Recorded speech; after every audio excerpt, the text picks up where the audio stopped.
Welcome to the Machine, listeners. Thank you for tuning in to our very first podcast episode in which we are talking about the CBS science fiction drama Person of Interest. We're going to be going episode by episode, taking apart and deconstructing everything that the show has to offer, from the beginning to the end. If you happen to stumble upon this podcast by mistake and have yet to watch the pilot episode, hit that pause button and go check it out now. The full series is currently streaming on Netflix and can be found elsewhere on the internet as well. Full spoilers ahead, everybody. Let's get to it. You are being watched.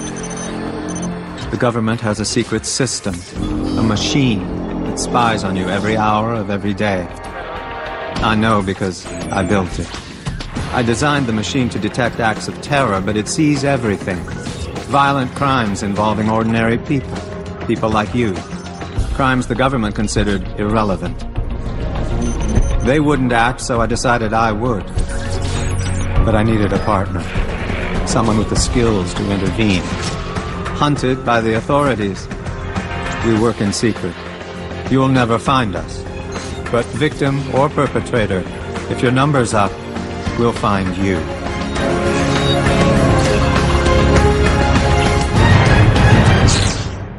One of the many things I loved about the show as I watched it over the years was the brilliant simplicity of that opening monologue. Listeners, if this is your very first time watching an episode of Person of Interest, I hope you get used to hearing those words at the start of each episode. Michael Emerson, portraying the fascinating character of Harold Finch, opens nearly every episode with a monologue like this. It manages to balance just the right amount of ominousness and earnestness.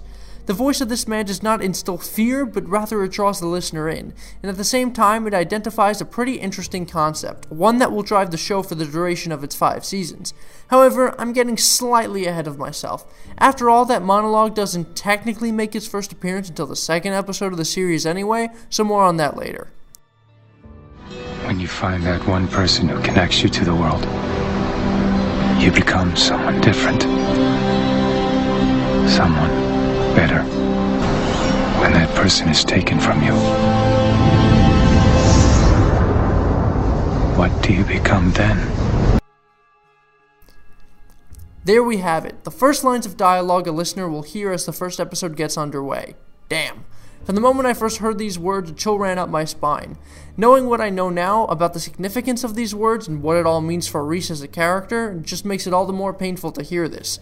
Keep an ear out, listeners. You'll be hearing the line repeated multiple times throughout the first season. Pay attention when it does. They didn't choose to start the show with these lines by accident. Moving right along. Next, we have a smash cut to a very different version of John Reese. Broken, drunk, unshaven.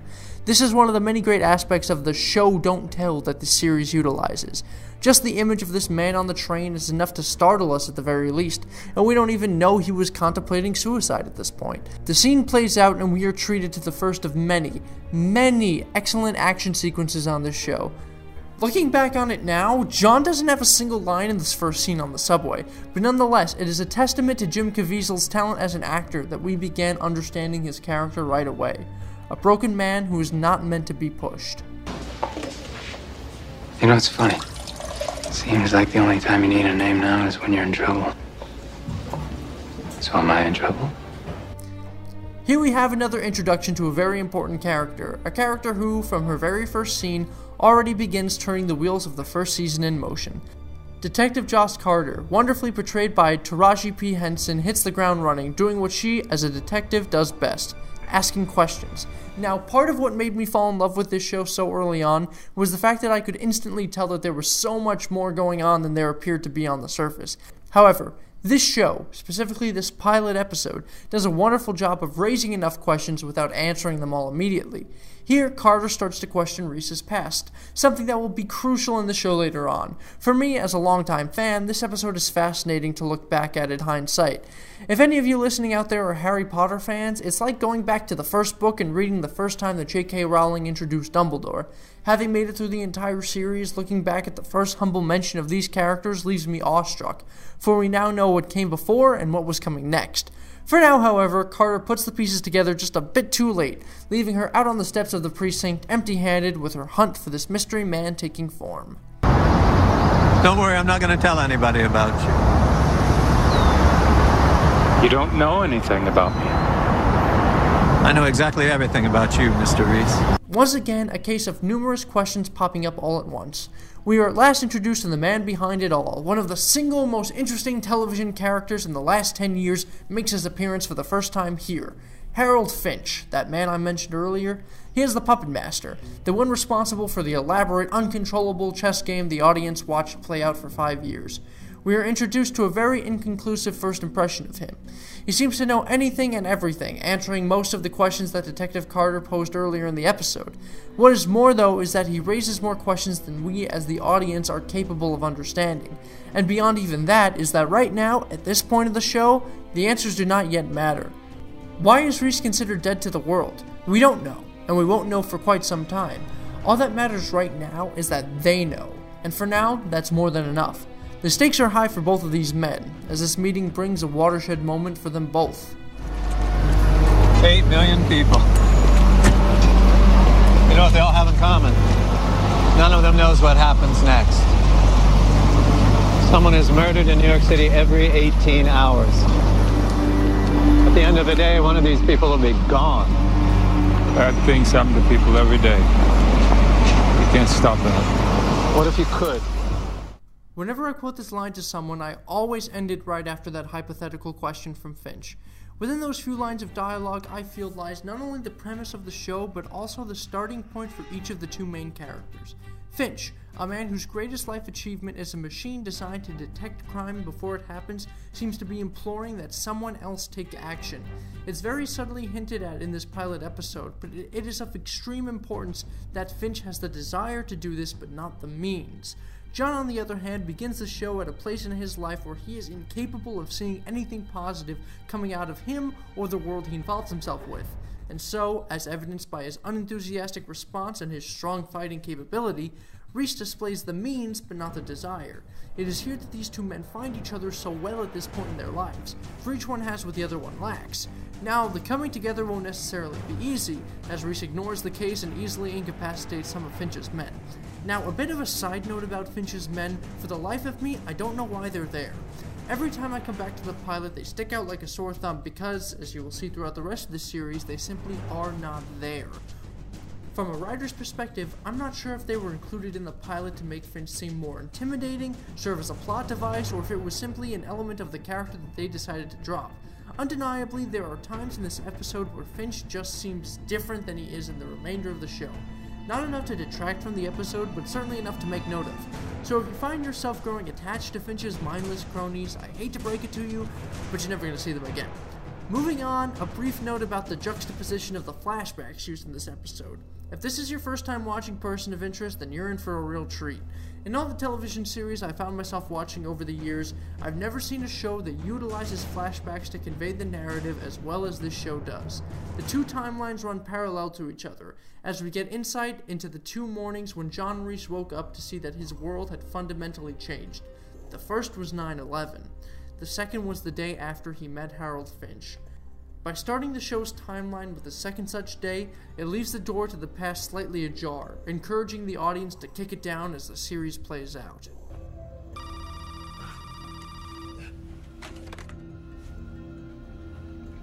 You need to understand, Mr. Reese. The information I have is incomplete, but it's never wrong. You need to know what it would be like to be forced to listen to someone get murdered and not be able to do anything about it. Now, this is the scene that got to me. The first time I watched the pilot episode way back in 2011, and every time I've watched it since, this scene always gets to me.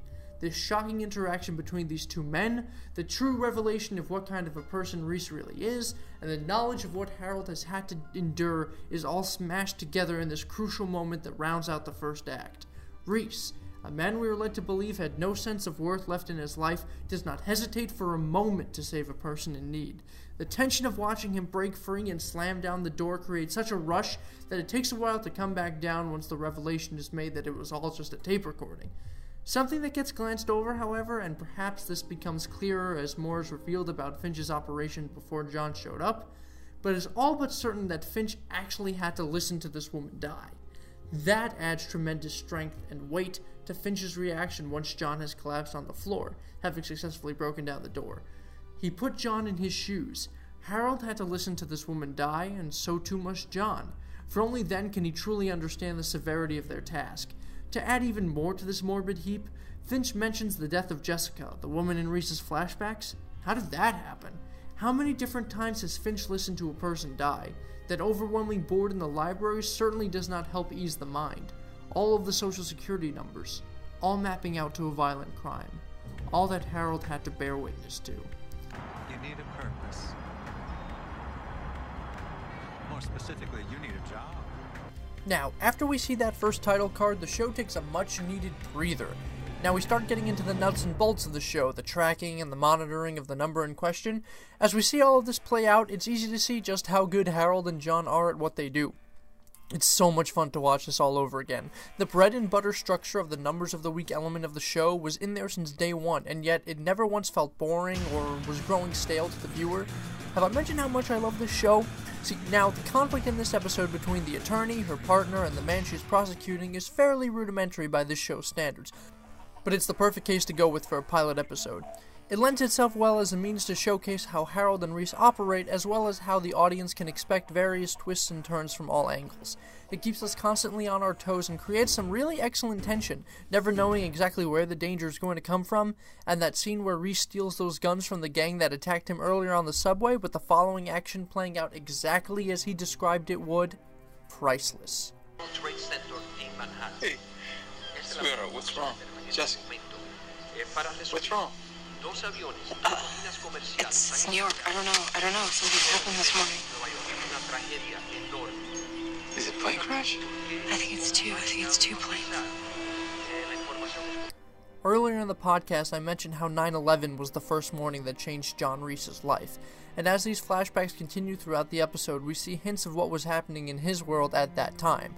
The John we see in those flashbacks and the John we see in the present day are two very different people, and there's a big reason why, a big reason that the show has yet to tell us.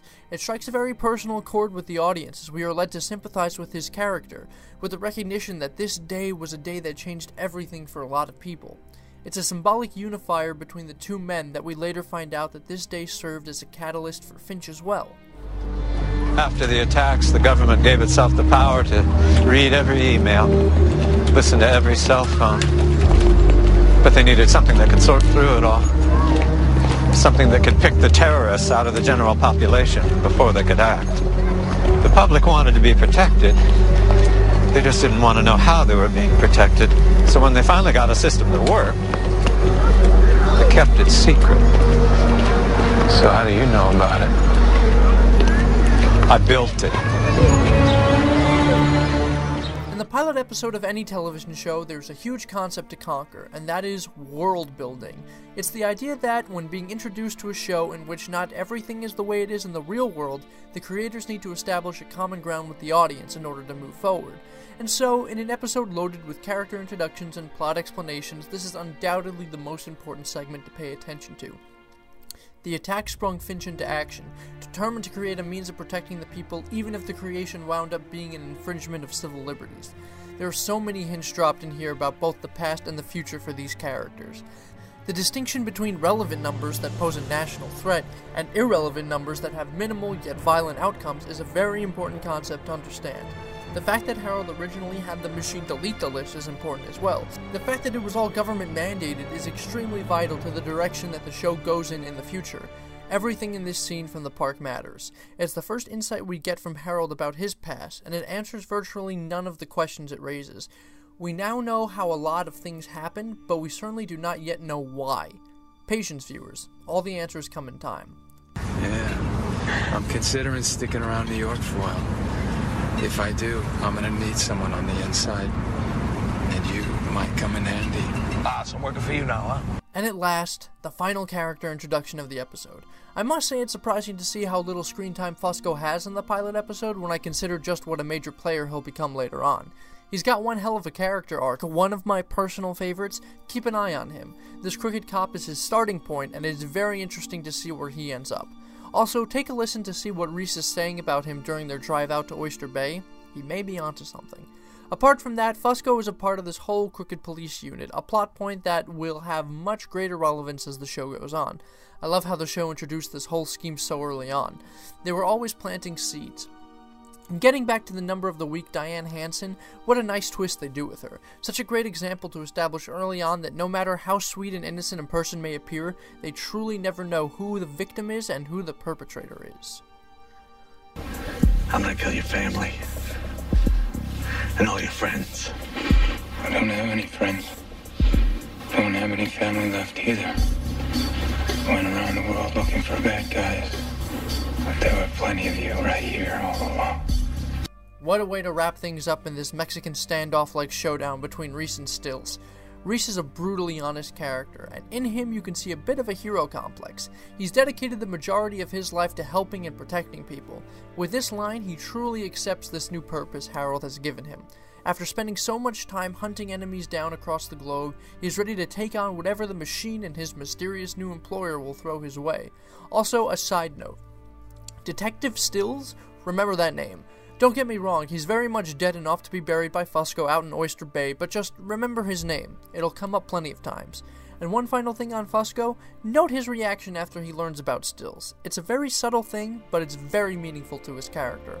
He was always in over his head, and this was surely no different. You have a decision to make. The machine gave you another number. The numbers never stop coming. You should know that up front. Why me? I've been watching you for a long time, John. We have more in common than you might think. The world thinks we're both dead, for starters.